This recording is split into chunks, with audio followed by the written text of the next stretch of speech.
Hello दोस्तों, जय हिंद। देखिए, आज हम हिंदी वर्णमाला का फर्स्ट चैप्टर है, उसे हम यहाँ पे आप लोगों को कराने वाले हैं। निश्चित रूप से किसी भी एग्ज़ाम में जिसमें हिंदी वर्णमाला पूछी जाती है या हिंदी पूछी जाती है, वर्णमाला से कोई भी क्वेश्चन आएगा आप यहाँ से कर पाएंगे। और आपसे उम्मीद करेंगे आप हमारा ये जो वीडियो लेक्चर है इसे लेने के बाद आप मॉक टेस्ट या हिंदी वर्णमाला की प्रैक्टिस ज़रूर कीजिए और अपने आप का आकलन कीजिए कि आप हिंदी वर्णमाला के क्वेश्चन बना पा रहे हैं या नहीं बना पा रहे। देखिए, आगे जितने भी एग्ज़ाम है, चाहे बीएसएफ एससीएम हो या फिर जूनियर असिस्टेंट हो या फिर यूपी पुलिस हो, या जितने भी एग्ज़ाम जिसमें हिंदी आती है, आप मेरी क्लास लेने के बाद हिंदी वर्णमाला के सभी क्वेश्चन कर पाएंगे। ये काफ़ी 3 से 4 बुक्स का जो कलेक्शन, जो निचोड़ जिसे बोल सकते हैं, सारांश बोल सकते हैं, वो मैंने इस नोट्स में समाहित किया गया है। तो कृपया करके आप क्लास को देखिए और अपना नोट्स बनाइए। बहुत सारी चीज़ें मैं यहाँ बताता चलूँगा, तो आप लोगों से नोट करते चलेंगे और बहुत सारी ज़्यादातर चीज़ें नोट्स में ऑलरेडी लिखी हुई है। चलिए, बिना टाइम को वेस्ट किए हुए मैं बात करता हूँ। देखिए, चैप्टर का नाम है हिंदी वर्णमाला और सबसे पहले बात करते हैं वर्ड किसे कहते हैं। देखिए, मुख से निकलने वाली प्रत्येक सार्थक ध्वनि को वर्ण कहा जाता है। यानी कि मुख से निकलने वाली प्रत्येक सार्थक ध्वनि को वर्ण कहा जाता है। ऐसी मुख से निकलने वाली ध्वनि को वर्ण कहा जाता है। कैसी ध्वनि? जिसका कोई अर्थ निकले, सार्थक, जैसे का, खा, गा, आ, ई, उ। ठीक है, मतलब इंसानों के द्वारा जो ध्वनि निकाली जाती है वो वर्ण होती है। अब जैसे जानवर भी आवाज़ निकालते हैं, वो वर्ण थोड़ी निकालते हैं, वो ध्वनि होती है। या फिर वर्ण की दूसरी परिभाषा देखिए, यहाँ पे हम ये भी बोल सकते हैं, भाषा की सबसे छोटी इकाई को वर्ण कहा जाता है जिसके टुकड़े ना किए जा सकें। यानी कि भाषा की सबसे छोटी इकाई को वर्ण कहा जाता है जिसके और अधिक टुकड़े ना किए जा सकें। देखिए, आ, इसके और छोटे आ है ये, इसके आप और टुकड़े नहीं कर सकते हैं।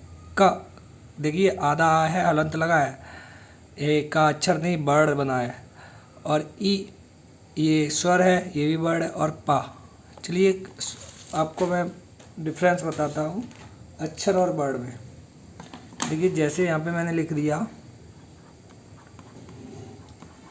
जैसे ये देखिए मैंने लिख दिया का, तो ये क्या हो गया? ये हो गया अक्षर और मैंने इसके खंड कर दिए।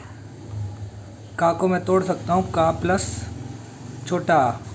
तो अब ये जो अक्षर, ये जो बन गए, ये क्या बन गए? वर्ण। अब इसके और टुकड़े नहीं किए जा सकते हैं। देखिए, ये हमारा का था, इसके मैंने 2 टुकड़े कर दिए, यानी का प्लस आ। तो अब इसके और टुकड़े नहीं किए जा सकते, तो इसे हम कहेंगे वर्ण कहते हैं। ठीक है, तो ये हमारा बन गया वर्ण। तो आपको समझ में आ गया होगा, भाषा की सबसे छोटी इकाई जिसके और टुकड़े नहीं किए जा सकते उसे क्या कहते हैं? वर्ण कहते हैं। चलिए, अब बात करते हैं वर्णमाला की। वर्णमाला वर्णों के व्यवस्थित समूह को वर्णमाला कहते हैं। चलिए, ये तो परिभाषा ईजी है, आप लोगों को पता है। जो पॉइंट है चल पढ़ते जाएंगे, ज़्यादा टाइम वहाँ पे नहीं देंगे। हिंदी वर्णमाला में वर्णों की कुल संख्या 52 होती है। कितनी होती है? 52। स्वर, अब देखिए स्वर किसे कहते हैं? जो वर्णमाला होता है वो स्वर और व्यंजन से मिलकर बनी होती है। चलिए बताते हैं।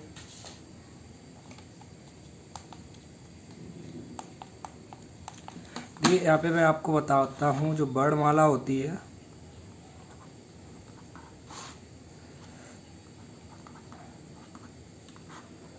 वर्णमाला बनी होती है स्वर और व्यंजन से। किससे किससे? एक स्वर से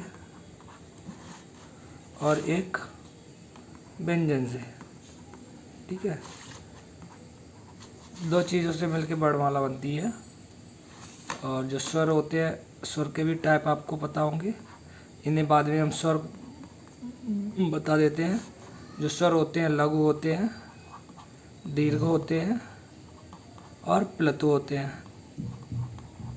लघु वो होते हैं, 1 मात्रा होती है, दीर्घ 2 होती है और इसमें 2 से अधिक मात्रा होती हैं, ये प्लुत होते हैं। ठीक है, और उसके बाद व्यंजन होते हैं। इसका क्रम आपको पता होना चाहिए। व्यंजन जो होते हैं वो स्पर्श होते हैं, काक से लेके माँ तक। फिर अंतस्थ होते हैं, स्पर्श व्यंजन, अंतस्थ व्यंजन, ऊष्म व्यंजन, और इसके बाद आते हैं संयुक्त व्यंजन। इसी टाइप से आपको ये चीज़ें सारी पता होनी चाहिए और आप अच्छे से कर पाएंगे। द्वितीय व्यंजन या अतिरिक्त व्यंजन 2 होते हैं, वो होते हैं कौन कौन से? रा और रा। चलिए बात करते हैं हम स्वर की। देखिए, जिन वर्णों का उच्चारण बिना किसी वर्ण की सहायता से किया जा सकता है उसे हम स्वर कहते हैं। कुल मिला के स्वर का हम जिसका उच्चारण बिना किसी की सहायता से किया जा सकता है उसे स्वर कहते हैं। यानी कि यहाँ से एक परिभाषा और आ गई। अब व्यंजन की बात करूँ तो हम बोल सकते हैं व्यंजन का उच्चारण, जिन वर्णों का उच्चारण स्वर की सहायता से किया जाता है उसे व्यंजन कहते हैं। दो परिभाषा आ गई। देखिए, स्वर और व्यंजन। स्वर का मतलब क्या हुआ? स्वर का मतलब है स्वतंत्र, यानी कि उच्चारण बिना किसी वर्ण की सहायता से, मतलब ये उच्चारण करेंगे स्वतंत्र रूप से, यानी कि किसी की हेल्प नहीं लेंगे, ये स्वतंत्र रूप से। और जो व्यंजन है वो किसकी सहायता से उच्चारण करेंगे? अदर वर्ण की सहायता से।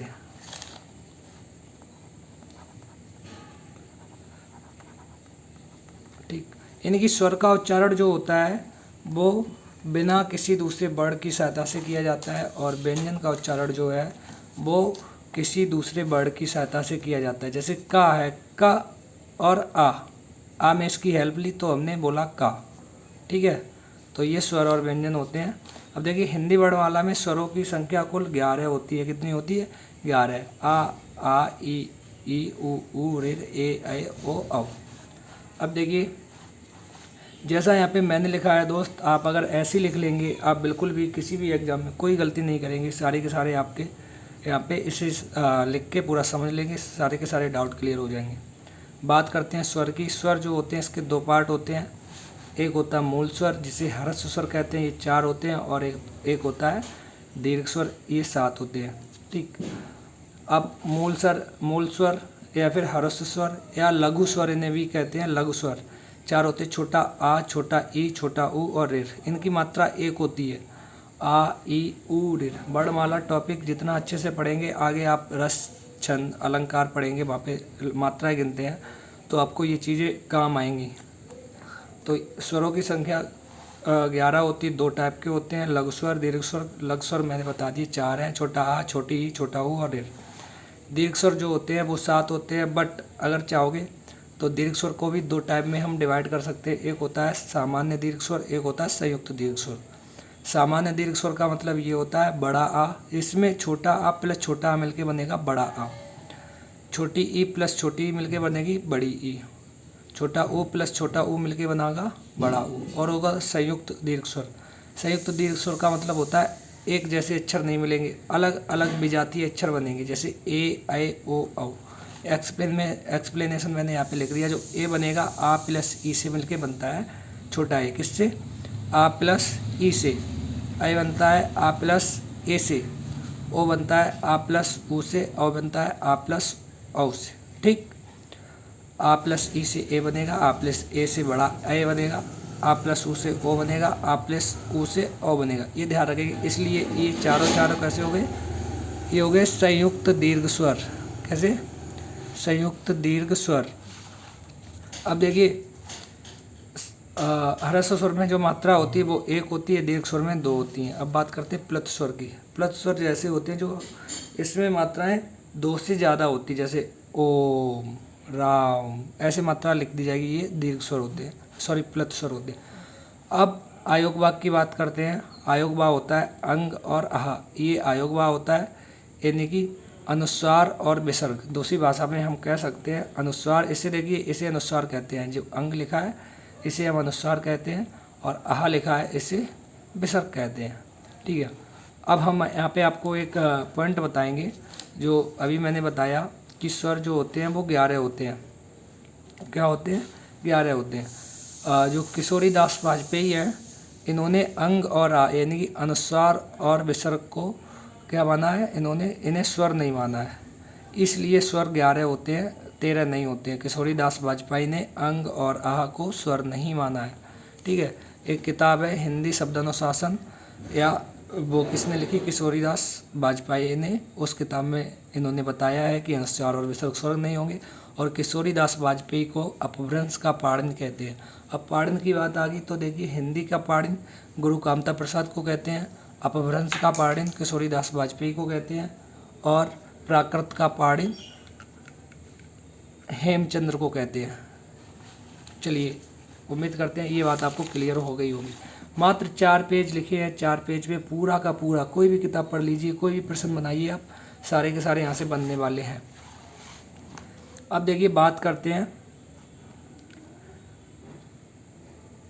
स्वर का क्रम। चलिए स्वर का क्रम यहाँ पे देख लीजिए। जो स्वर का क्रम होता है वो ये होता है अंग, ये देखिए इसे हम विसर्ग कहते हैं, विसर्ग, ठीक है।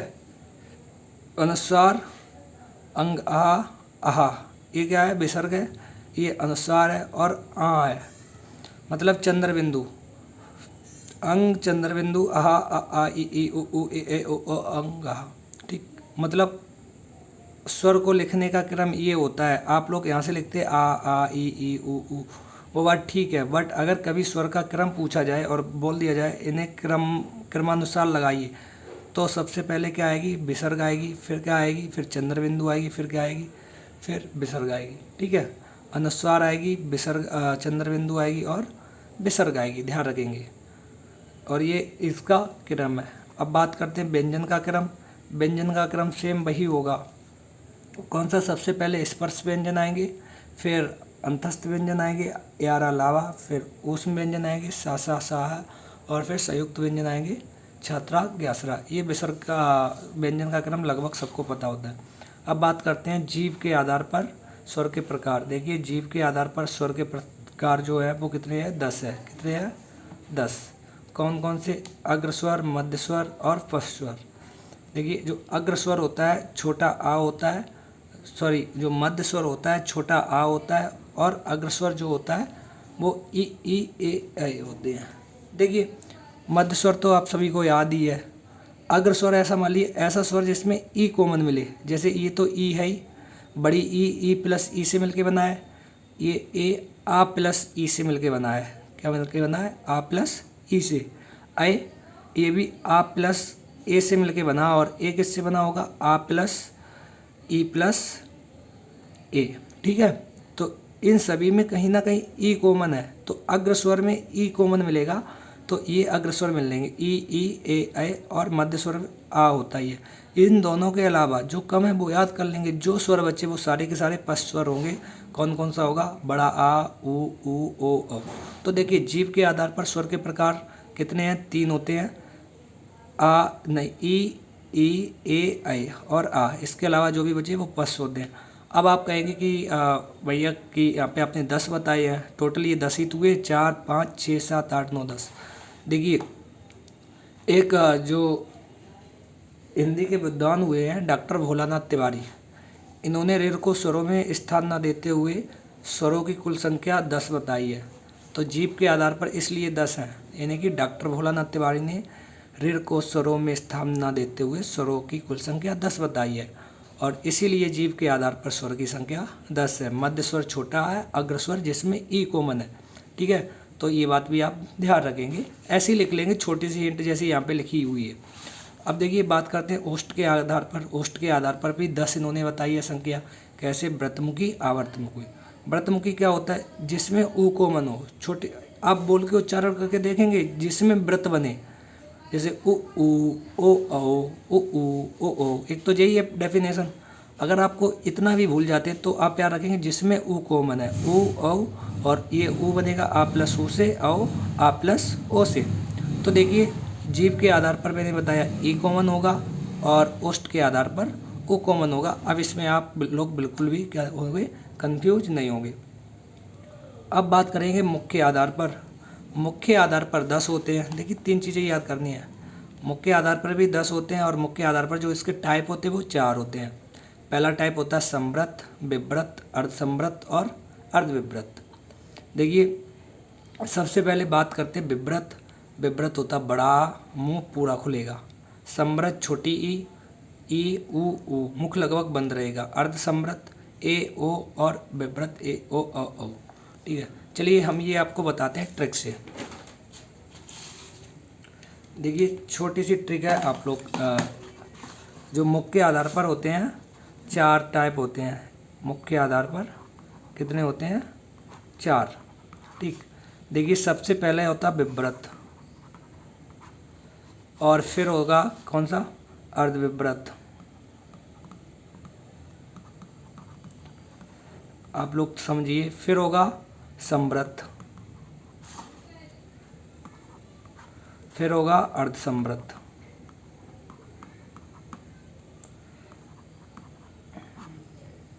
ठीक, देखिए विव्रत, विव्रत होगा विवाह। आप याद रखेंगे क्या, विवाह से, किससे, विवाह। विवाह में क्या आया, बड़ा आ। एक शब्द याद रखेंगे, विव्रत स्वर कौन सा होता है, विवाह, और कौन सा होता है, बड़ा आ। ठीक है, बड़ा आ मतलब हमारे दोस्त का विवाह था, क्या था, विवाह, तो विवाह से आएगा बड़ा आ। अब यहाँ पे विव्रत हो गया बड़ा आ, तो अर्धविव्रत कितना होगा, इसका 50% यानी कि आधा। यहाँ पे लिखा है अर्धविव्रत छोटा आ, कौन सा होगा ये, छोटा आ।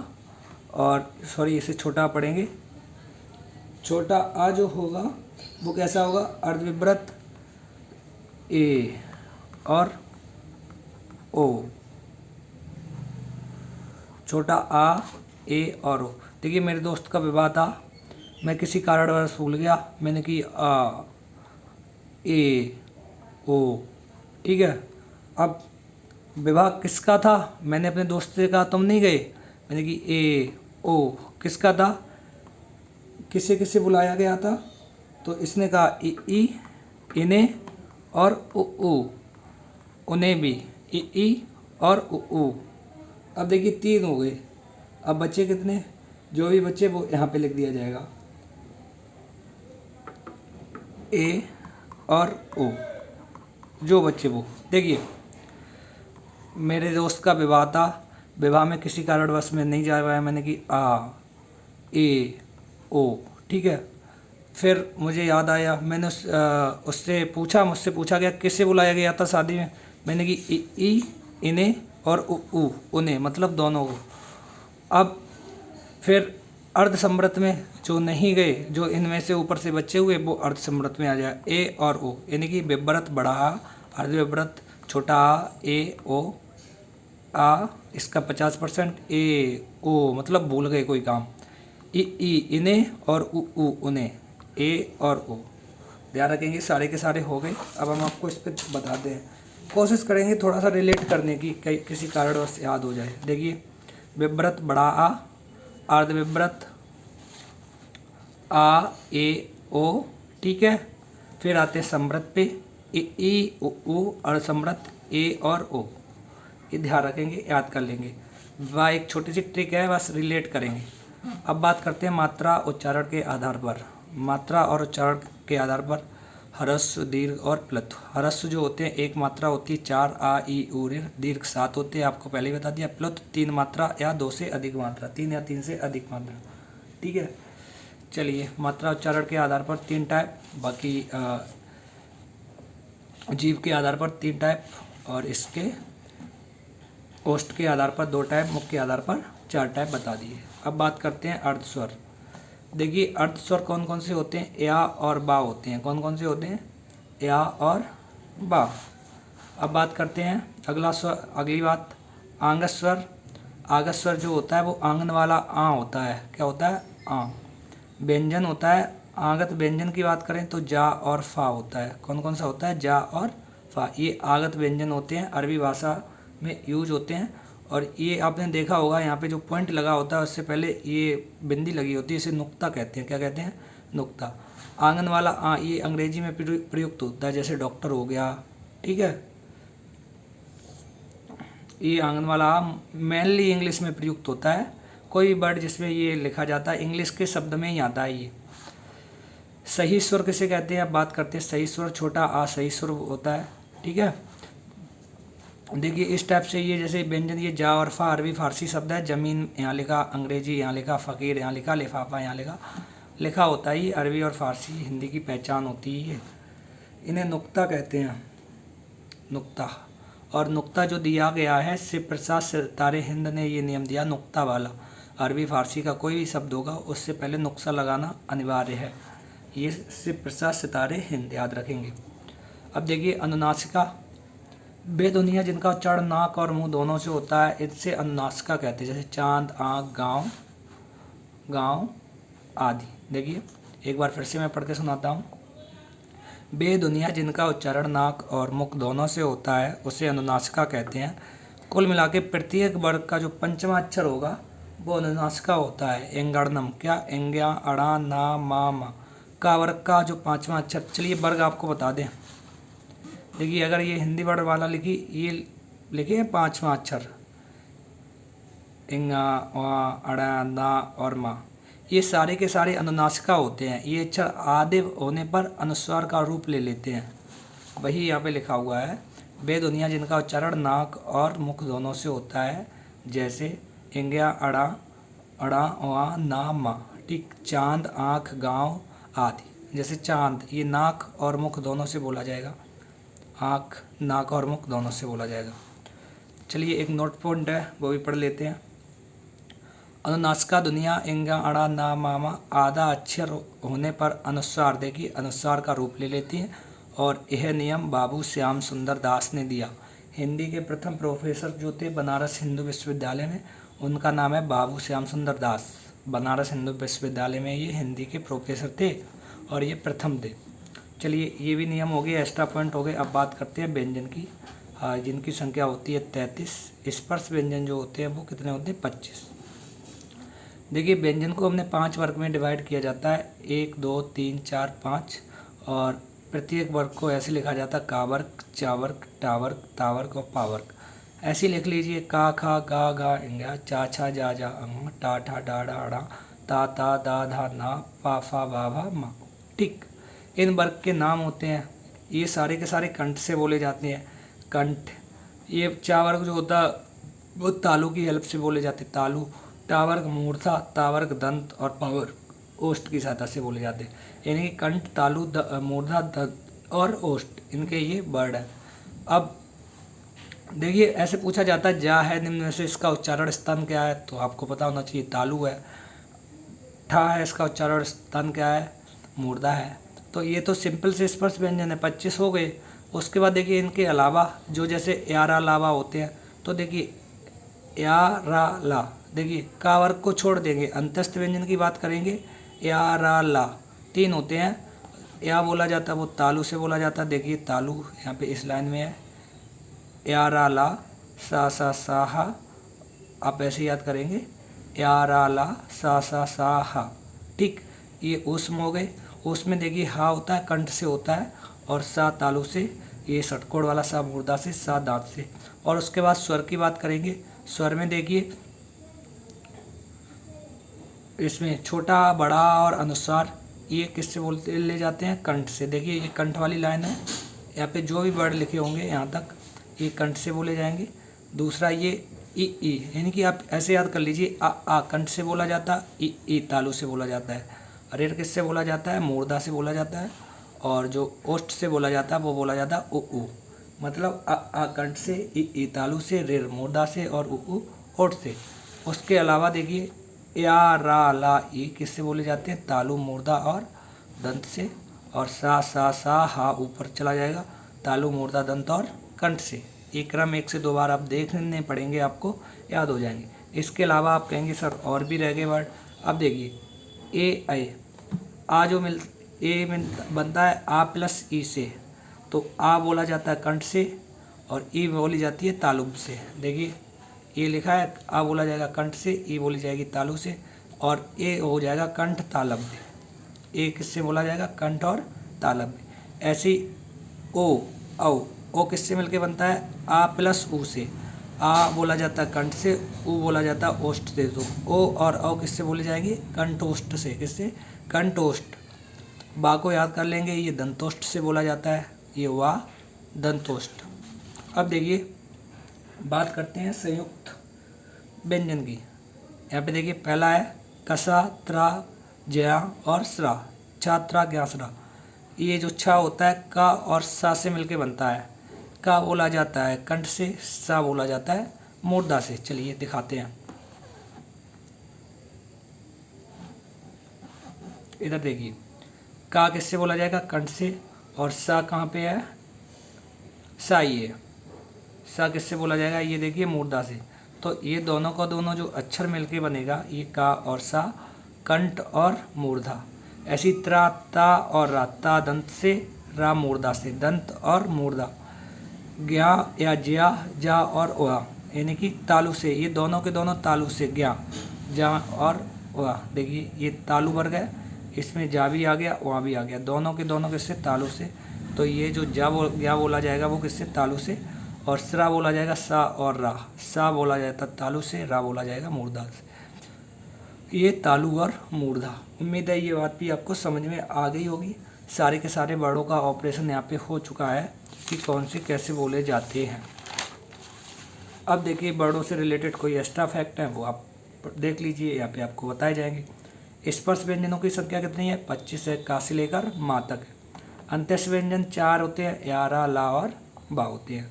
उस व्यंजन और उस व्यंजन को ही संघर्षी व्यंजन कहा जाता है। इनकी भी संख्या 4 है, सा और हा।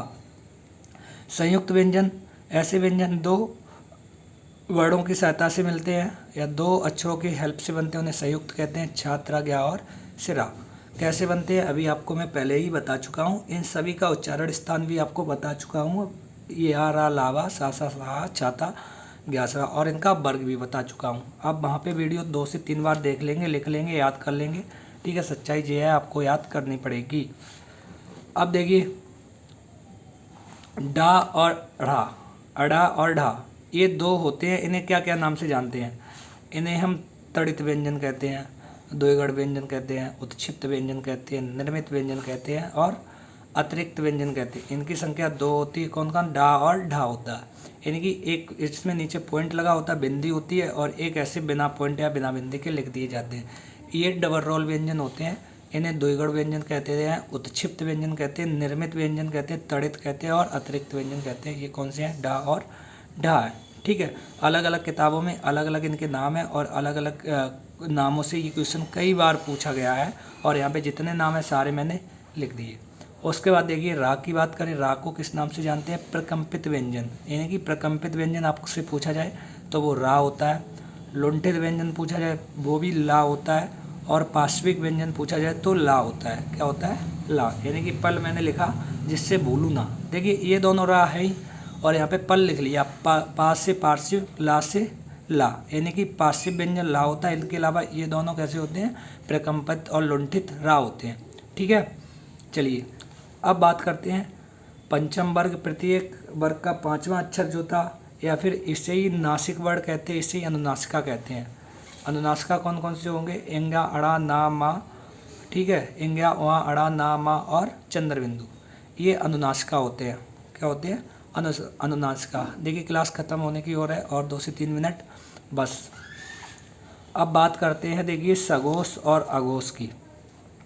यहाँ पे देखिए 1, 3, 5 सभी स्वर, अंतस्थ व्यंजन हा। ये 1, 3, 5 क्या है दोस्तों? देखिए यहाँ पे हम आपको बता दें, ये मैंने अभी लिखा है, आपको बड़वाला दिखाई दी। 1, 3, 5 का मतलब ये है, ये वर्ग जो लिखे हैं 1, 3, 5, 1, 2, 3, 4, 5, ये वर्ग लिखे हैं। 1, 3, 5 जहाँ लिखा उसका मतलब आप समझेंगे 1 का ये वाला वर्ग, का, चा, टा, ता, पा। 3 का मतलब का, जा, या, सा, टा। और 5 का मतलब एंगड़नम, ये 5वां वर्ग या अनुनासिका वर्ग भी इसे कहते हैं। ठीक है, ये वाले लिखे हुए हैं, आप तो इससे देख लेंगे। आप चाहे तो इसका एक बार स्क्रीनशॉट ले सकते हैं। ठीक है, ये आप चाहे तो स्क्रीनशॉट पूरा इसका ले सकते हैं। अब आपको बताते हैं सघोष और अघोष। देखिए यहाँ पे मैंने फार्मूला बना के लिख दिया है, और आप चाहेंगे तो आप भी ऐसे ही याद कर लेंगे। देखिए घोष या सघोष एक ही बात होती है। यहाँ पे मैंने लिखा सघोष या अघोष। ठीक, सघोष कौन कौन से होंगे? फार्मूला सही से देख लीजिए। तीसरा, चौथा, 5वां सभी स्वर, अंतस्थ व्यंजन हा, ये क्या है? सघोष है। अघोष कौन कौन से होते हैं? पहला वर्ग, दूसरा वर्ग, सा, हा। देखिए हा ऊपर पहुँच गया, इसलिए सा बचा यहाँ पे। इनकी आप याद रखेंगे सघोष अघोष। 3, 4, 5, यानी कि तीसरा, चौथा, 5वां जो वर्ग है वो सघोष है। और सभी स्वर भी सघोष होते हैं, अंतस्थ व्यंजन भी सघोष होते हैं, हा भी सघोष होता है, और ये वाले अघोष होते हैं। पहला और दूसरा वर्ग अघोष होता है, सा ये अघोष होता है। अगली बात करते हैं अल्पराड़ और महापराड़। देखिए अल्पराड़ में पहला, तीसरा, पाँचवा प्लस सभी स्वर प्लस अंत्यस्थ व्यंजन, ये क्या होता है, ये अल्पप्राण होते हैं। और 2 और 4 प्लस उस व्यंजन महाप्राण होते हैं।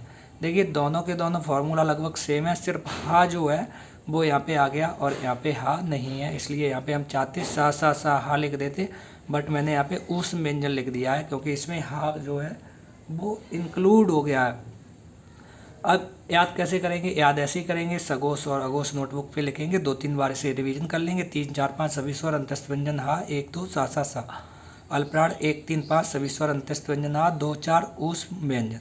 अब देखिए यहाँ पे थोड़ा सा फॉर्मूला देखिए, इसमें जो आ है वो नीचे है, अल्पप्राण में आ ऊपर है, अल्पप्राण में आ ऊपर है, तो ध्यान रखिए दूसरे फार्मूला में आ नीचे आएगा, आगा मतलब सगोश नीचे आएगा। इससे आपका पेपर में गलती नहीं करेंगे।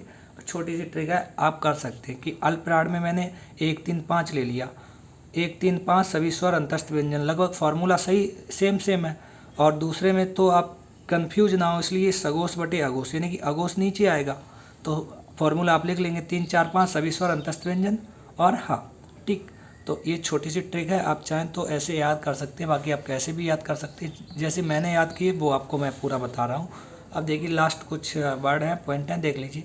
हिंदी वर्णमाला में कुल वर्णों की संख्या कितनी होती है, 52 होती है। हिंदी वर्णमाला में कुल स्वरों की संख्या 11 होती है। रेर को पंडित भोलानाथ तिवारी ने स्वर नहीं माना, इसलिए 10 वर्णों का वहाँ पे पूरा का पूरा उन्होंने विवरण प्रस्तुत किया। हिंदी वर्णमाला में व्यंजनों की संख्या 33 होती है।